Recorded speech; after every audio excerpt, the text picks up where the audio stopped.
ബൈബിളിലെ മ്ലേച്ഛതകൾ. ക്രൈസ്തവർ വിശുദ്ധ ഗ്രന്ഥമെന്ന് വിളിക്കുന്ന ബൈബിളിൽ മ്ലേച്ഛതകളുടെ വിവരണം എന്തുകൊണ്ട്? ഇത്തരം വിവരണങ്ങൾ ഗ്രന്ഥത്തെ അശുദ്ധമാക്കുന്നില്ലേ? ഇല്ല എന്നാണ് ഉത്തരം.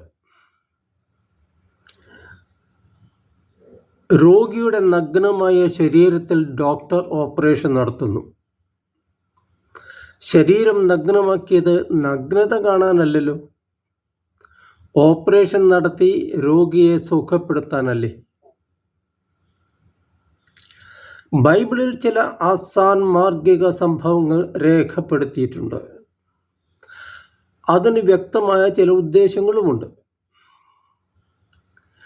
പ്രസ്തുത സംഭവങ്ങളെ ന്യായീകരിക്കാനോ ഭാവി തലമുറകൾക്ക് മാതൃകയാക്കി ചിത്രീകരിക്കാനോ ഉള്ള ശ്രമം ബൈബിളിൽ കാണില്ല.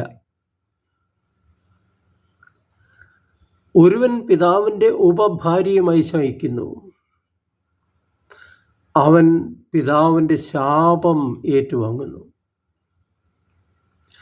മഹാനെന്ന് കരുതപ്പെടുന്ന ഒരു രാജാവ് ഒരു പട്ടാളക്കാരൻ്റെ ഭാര്യയെ കൊട്ടാരത്തിൽ വിളിച്ചു വരുത്തി അവളുമായി രമിക്കുന്നു.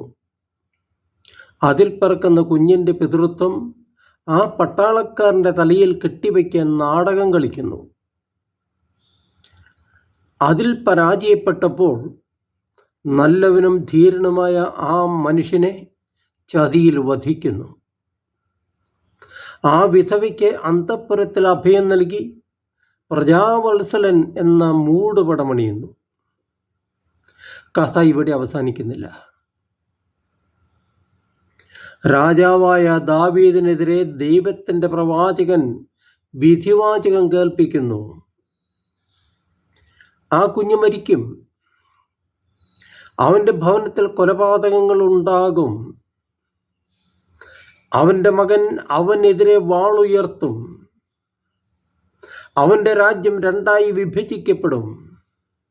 അതിലൊന്ന് ഇസ്രായേൽ നാമാവിശേഷമാക്കപ്പെടും, മറ്റേത് യൂദ അടിമത്തം അനുഭവിക്കും.